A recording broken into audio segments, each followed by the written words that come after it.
인류 역사는 BC와 AD로 나누어집니다. BC는 Before Christ, AD는 라틴어에서 왔는데요.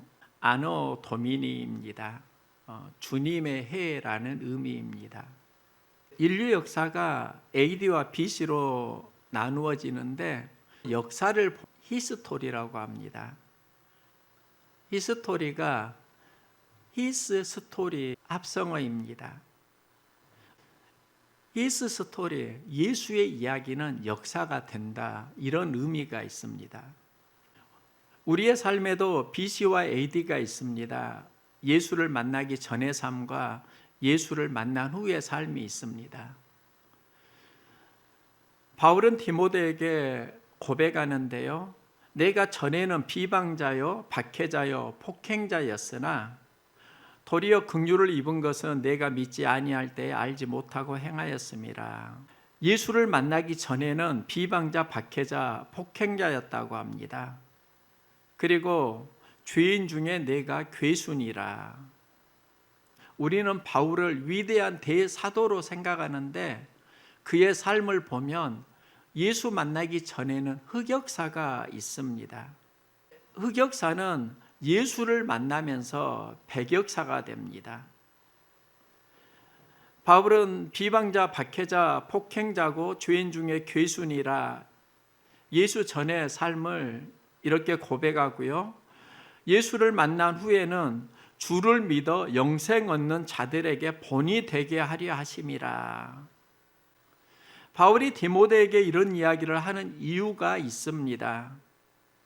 자신은 예수를 만나기 전에 삶은 흑역사였는데 예수를 만나고 백역사가 되었다는 고백입니다.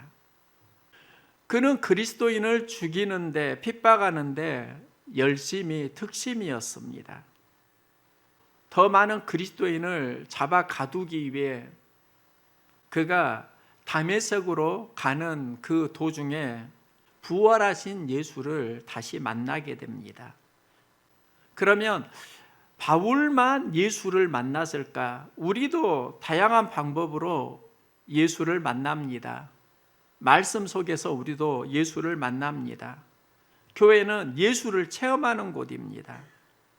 그런데 또 어떻게 생각하면 교회를 다닌다고 예수를 모두가 체험하는 것도 아닙니다. 예수를 만나면 전환점이 시작되는데 그러면 우리는 어떻게 예수를 만날 수 있는가?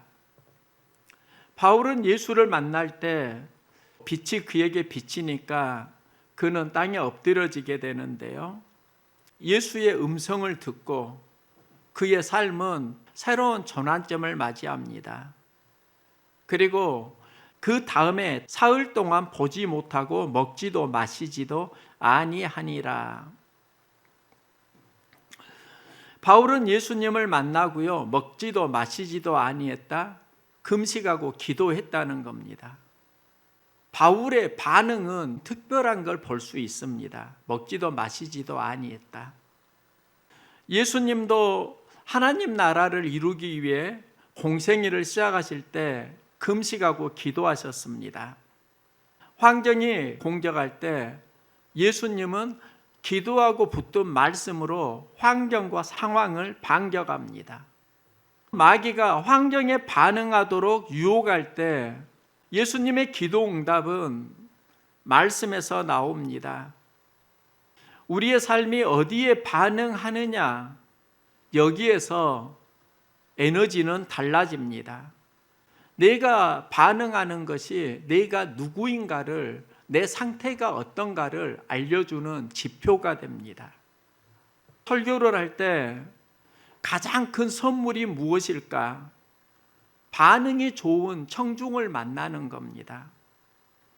반응이 좋은 청중을 만나면 메시지가 살아납니다. 2002년 대한민국이 올림픽에서 4강 신화를 이루었는데요. 그때 축구 멤버는 12명이다, 이런 말이 있었습니다. 운동장에서 11명의 선수가 뛰는데 12번째 선수가 바로 응원하는 청중들입니다. 어떻게 그 경기장에서 수만 명의 사람이 하나의 목소리로 함성을 외칠 수 있었을까? 우리는 자연스럽게 생각하는데 그 시작이 어떻게 되었을까? 처음에 누군가 외쳤고 그 외침을 들은 사람이 반응을 했고 그 반응이 커지면서 온 경기장에 대한민국의 함성이 울려 퍼졌다는 겁니다. 동영상을 보았는데요. 우리나라 축구 대표팀이 외국에서 경기를 했습니다. 그런데 어느 누군가 한 명이 대한민국 외치면서 응원을 합니다. 그 수만 명이 모이는 경기장에 한 명의 외침은 크지 않았습니다. 그런데요, 그 외침을 들은 누군가가 함께 외치는 겁니다. 그러니까 그 외침을 들은 국민들이 경기장에서 또다시 외치고 경기장을 대한민국 응원가로 압도하는 것을 볼 수 있었습니다. 처음에는 그 외침이 크지 않았습니다. 그런데 누군가 그 외침에 반응을 했습니다. 그 반응이 확산되면서 응원 함성이 울려 퍼지는 겁니다. 이번 여름 방학 때 학생들과 함께 비전 캠프를 다녀왔습니다. 나의 마음에 아려오는 시간이 있었습니다. 체육관 2층에 저는 의자에 앉아 있었고요. 학생들은 1층의 무대 앞에 앉아 있었습니다. 무대에서 한 학생이 마이크를 잡고 학생들을 향해서 외쳤습니다. 예배하자. 무대에서 예배하자를 외칠 때 청중들의 반응이 2층에 있으니까 선명하게 보이는 겁니다. 예배하자를 따라하는 학생들이 있었습니다. 또 그걸 구경하는 학생들도 있었습니다. 반응하는 청중이 적을 때 무대에서 외치던 학생의 목소리는 점점 사라져 갔습니다. 그때 목사님이 이런 말을 합니다. 리더하는 학생에게 여기서 줄어들면 안 된다. 힘을 내고 강력하게 외쳐 주어야 한다. 그리고 반응하는 청중들에게 목사님은 부탁했습니다. 여러분은 리더가 외칠 때 구경만 하면 안 된다. 그 외침에 여러분도 반응을 해 주어야 한다. 그러면서 다시 외침이 시작되는 겁니다. 예배하자.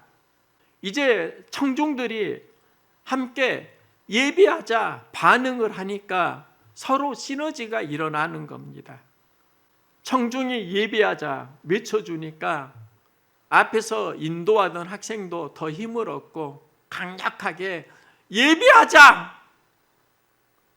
청중도 예배하자. 그 외침이 체육관에 울릴 때 그때 제 마음이 참 묘하더라고요. 마음이 아려왔습니다. 예배하자 외치는데 반응이 없어서 움츠리는 그 학생의 모습 속에서 나의 모습도 클로즈업이 되었습니다. 그리고 더 힘을 내야 하는데 그때 기운을 잃고 사그라들었던 나의 외침도 하나하나 보이기 시작했습니다. 그리고 외칠 때 나에게는 힘이 나지 않았는데 누군가 함께했고 그 자리에서 기운을 준 그 가족 때문에 그 순간에 내가 힘을 얻고 사역을 감당했던 그런 이야기들이 마음속에 떠오르는 겁니다. 우리가 이 시대에 비전을 외칠 수 있기를 소망합니다. 기운을 잃고 사라져가는 모습이 마음을 아리게 합니다. 리더가 외칠 때 반응하는 청중이 있으면 실은 청중도 살아납니다. 리더가 외칠 때 청중들의 반응이 죽어가면 리더도 청중도 힘을 잃어갈 수 있습니다. 바울은 예수를 만나고 반응이 좋은 사람이었습니다. 바울의 변화는 좀 더 자세히 보면 그의 태도였습니다. 태도에는 좋은 반응이 있었습니다. 바울은 환경에 반응하다가 이제 십자가에 죽은 예수에 반응하다가 다시 십자가에서 살아나신 예수에게 반응합니다. 죽은 예수를 만날 때는 비방자이고 박해자이고 폭행자이고 죄인 중에 괴수인데, 부활하신 예수를 만나면서 나는 예수를 믿는 수많은 사람들에게 본이 되게 하셨느니라, 신앙의 모델로 성장을 해 나갑니다. 나의 삶이 반응이 살아나고 역사가 새로워지기를 소망합니다. 바울은 예수를 만나고 반응이 살아납니다. 그리고 그의 눈이 새로워집니다. 그는 예수를 만나고 빛으로 육신의 눈은 어두워지는데요, 하나님은 바울의 눈을 다시 열어주십니다. 성경을 보면 다시 보게 하시고 다시 보게 된지라, 다시 보게 하셨다, 이 말씀이 바울이 예수를 만날 때 그 다메섹 도상에서 계속 반복이 기록됩니다. 그러면 우리가 알 수 있는 게 있습니다. 삶은 어디에서 달라지는가? 눈이 바뀔 때 삶은 새로워집니다. 바라봄을 보면 다양한 의미가 있습니다. 우리는 보통 보는 것을 시력으로 생각합니다. 시력은 눈으로 보는 능력입니다. 시력은 먼 것을 볼 때 좋아집니다. 가까운 것만 보면 눈은 나빠집니다. 볼 때 그 시력에는 시각이 있습니다. 시각은 보는 것을 해석하는 능력입니다. 무엇을 보느냐, 시력도 중요하지만 그 보는 것을 어떻게 해석하느냐, 시각은 더 중요합니다. 바울이 눈이 다시 열렸다는 건 시각이 다시 열렸다는 겁니다. 예수를 만나면 우리의 시각이 달라지게 됩니다. 하나님 보여주신 꿈과 환상에 반응될 때 눈이 열리는데 그 눈을 비전이라고 합니다. 비전은 하나님 말씀에 나의 가슴이 뜨겁게 만나고 회복되는 겁니다. 눈이 다시 열린다는 건 시각이 열리는 겁니다. 비전이 열리는 겁니다.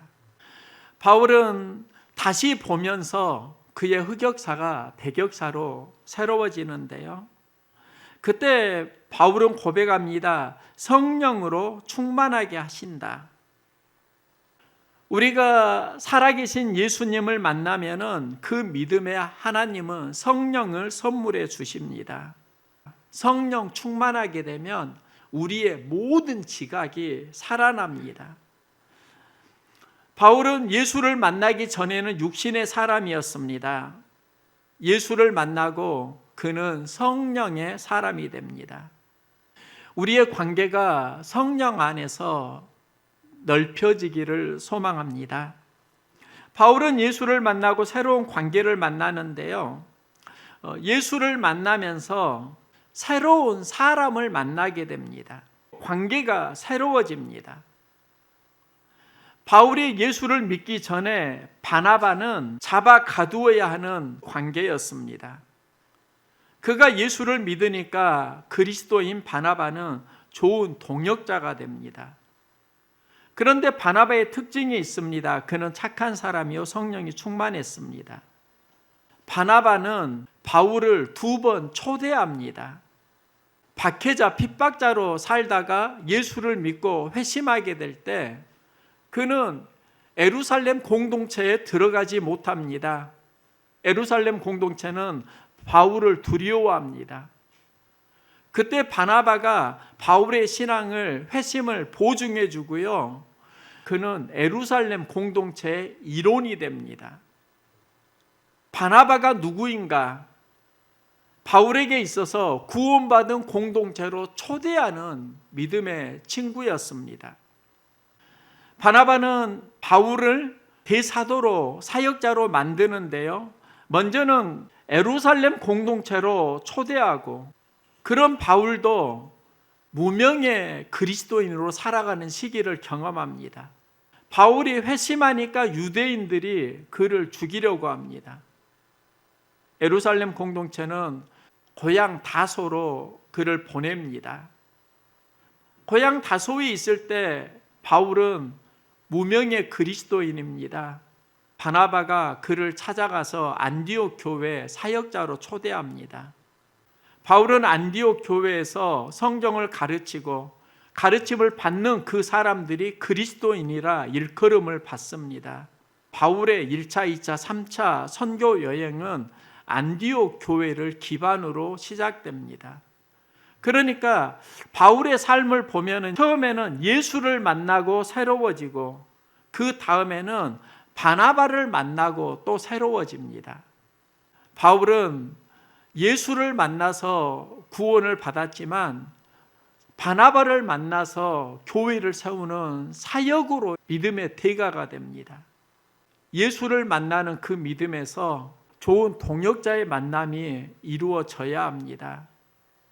저는 여러분에게 고맙고 감사하다는 마음을 진심으로 드립니다.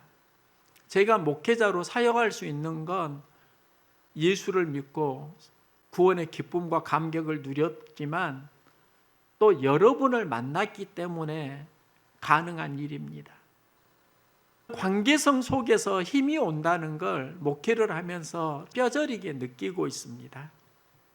새벽 기도를 드리고 아침에 설교 준비를 하면은 김경자 집사님을 자주 만나곤 합니다. 아침에 운동 삼아 교회에 걸어오시는데요. 그럼 커피 한잔하고 잠깐 이야기를 나눕니다. 그때 잠깐 줄넘기를 했습니다. 슬리퍼를 신고 줄넘기를 하는데 잘하겠어요. 그런데 그날은 줄넘기가 잘 되는 겁니다. 그래서 집사님에게 했던 말이 있습니다. 혼자 할 때보다 집사님이 함께 계시니까 줄넘기가 더 잘 되네요. 그런데 이게 그냥 나온 말이 아니에요. 사람은 혼자보다 함께 할 때 새로운 힘이 생긴다는 겁니다. 헬스장에서 몰카 실험을 했는데요. 한 남성이 헬스장에 들어왔는데 그 헬스장에 아무 사람도 없습니다. 그래서 그 남성은 혼자 헬스를 하고 있는데요. 그 상황을 카메라로 찍은 겁니다. 그가 벤치프레스를 하는데 55kg를 들어 올립니다. 그 이상은 들질 못하더라고요. 그 남성이 다음 날 헬스장에 왔습니다. 주변에 여성들이 가득했습니다. 그날도 남성은 벤치프레스를 했는데요. 전에는 55kg 이상 들지 못했는데 그날은 여성들이 있으니까 57.5kg를 들어 올렸습니다. 혼자 있을 때보다 사람이 있을 때 더 힘을 발휘한다는 겁니다. 그런데요, 그때 여성들이 벤치프레스를 하는 그 남성 주위에 모여들었습니다. 그리고 여성들이 남성을 응원하기 시작했습니다. 그러니까 그 남성이 60kg를 드는 겁니다. 이 영상이 어떻게 보면 우스운 이야기 같기도 하지만 이것은 저 강단에서 반복해서 경험하는 체험들입니다. 누가 함께 하느냐, 그리고 그 함께 하는 사람이 어떤 눈을 가지고 있느냐, 어떤 마음을 가지고 있느냐, 저는 강단에서 그 에너지를 너무나 잘 느끼고 있습니다. 바울은 디모데를 목회자로 세우면서 전하고 싶은 메시지가 무엇일까? 전에는 비방자, 박해자, 폭행자였다. 죄인 중에 괴수였다. 그런데 이제는 달라졌다는 겁니다. 주를 믿어 영생 얻는 자들에게 본이 되게 하려 하심이라. 내가 예수를 만나고 수많은 그리스도인들에게 모델이 되기로 원한다. 멘토가 되기로 원한다. 이 마음을 품고 있는 겁니다. 우리가 신앙생활을 해나가는 과정에 단계들이 있습니다. 우리 마음을 보면 열정기가 있습니다. 마음이 뜨거운 시기입니다. 우리는 무언가를 할 때 열정을 가지고 시작을 하는 경우가 있습니다. 그런데 이 마음이 항상 오래 갈 줄 아는데 수그러지는 때를 만납니다. 낙심기를 맞이합니다. 어느 순간 내가 하고 있는 일에 의미를 잃어갈 때가 있습니다. 열정이 강한 사람일수록 때로는 낙심을 경험할 수도 있습니다. 우리가 낙심기를 극복하면 무르익는 성숙기를 경험합니다. 성숙기에는 신앙이 견고해지게 됩니다. 열정기도 낙심기도 몇 번 반복되고 그 반복을 이겨내면 성숙기를 만날 수 있습니다. 파리 올림픽에서 배드민턴 안세영 선수가 금메달을 땄습니다. 그리고 그의 기자회견이 많은 갈등을 드러내기도 하는데요. 그런데 배드민턴 세계 랭킹 1위라는 그 말에 놀랐습니다. 우리나라에도 랭킹 1위가 있네. 그래서 안세영의 이야기를 자료를 좀 찾아보았는데요.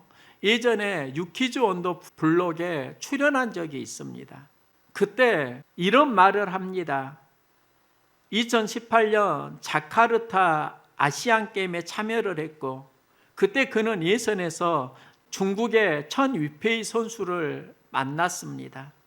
예선전 첫 경기에서 그는 탈락을 합니다. 국가대표로 출전했는데 참 창피했다고 합니다. 그때 안세영이 다짐한 게 있습니다. 이런 창피는 좀 더 당하지 말자. 창피당하는 게 싫어서 결심을 했다고 합니다. 그 다음부터 하루도 쉬지 않고 운동을 합니다. 그리고 그는 세계 랭킹 1위로 올라섭니다. 금메달을 땁니다. 우리의 삶에 어떤 흑역사가 저절로 백역사로 바뀌는 건 아닌 것 같습니다. 삶의 전환이 되려고 하면 반드시 사건에 대한 반응이 있어야 합니다. 안세영에게 사건에 대한 반응은 그 천 위페이 선수에게 졌다가 아니라 국가대표 선수로 자존심도 상하고 창피하다. 그 창피함일 수도 있습니다. 가끔 목회를 하면서 저에게 찾아오는 감정도 사실 창피함일 때가 있더라고요. 목사로 살아가면서 창피하다 그런 나를 만날 때가 그런 기운들이 느껴질 때가 솔직히 있습니다. 그런데 목사이기 때문에 느껴지는 마음일 수 있겠다. 지금 그리스도인들이 자기의 직분이 무엇인지도 모르고 또 내가 어떻게 구원받았는지도 모르고 망각하고 환경에 휘둘리면서 살아가는 경우를 많이 보게 됩니다. 어떻게 보면 창피한 일들입니다. 우리가 무엇을 품어야 하는가? 다시 새로운 힘을 얻을 수 있는 그런 마음속의 반응들이 살아나기를 소망합니다. 그 반응이 내 안에서 일어날 때 회복이 되는 겁니다. 나는 목사로 살면 혼자가 아니다는 걸 너무나 많이 느끼고 있습니다. 그래서 부담을 느끼기도 합니다. 내 삶은 연결되어 있다는 걸 알았습니다. 교회와 연결됩니다. 가정에서 아내와 아이들과 연결됩니다. 내 신앙 관리를 해야 되는데 상황 속에서 신앙 관리가 안 되는 겁니다. 그래서 그럴 때일수록 어딘가 가서 나를 좀 충전해야 되겠다.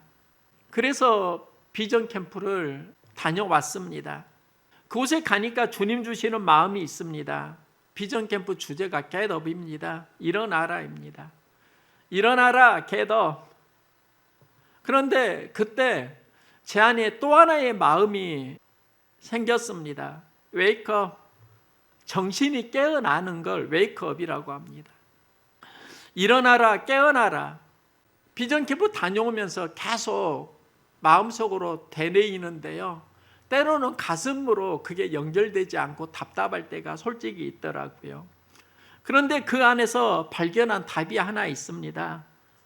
깨어나고 일어나는 건 그 답은 오로지 예수가 정답이라는 겁니다. 상황 속에서 많은 유혹의 소리가 들려도 예수가 정답입니다. 내 힘과 의지로 정신을 차릴 수 없을 때 예수를 만나면 회복됩니다. 비전과 시각의 눈이 다시 열릴 때 예수를 만날 때 일어나는 열매들입니다. 그리스도인으로 살아가는데 힘을 잃고 신앙의 흑역사가 진행이 되고 있다고 하면 다시 일어날 수 있기를 소망합니다. 정신을 차릴 수 있기를 소망합니다. 수많은 그리스도인이 열정기를 잃고 상황 속에서 낙심기를 마주하곤 합니다. 낙심기는 예수의 영을 다시 회복하라는 사인입니다. 예수의 영으로 다시 일어나기 위해서 몸의 수고를 하고 정신을 다시 차리고 내 삶의 흑역사가 백역사로 다시 쓰여지기를 소망합니다. 바울이 바라는 게 그런 비전이더라고요. 우리의 신앙이 예수를 만나기 전과 예수를 만난 이후에 어떻게 달라졌는가? 내 삶의 흑역사가 예수를 만나면 백역사로 바뀌는 것. 이 이야기가 우리의 자랑이 되고 스토리가 되기를 응원합니다.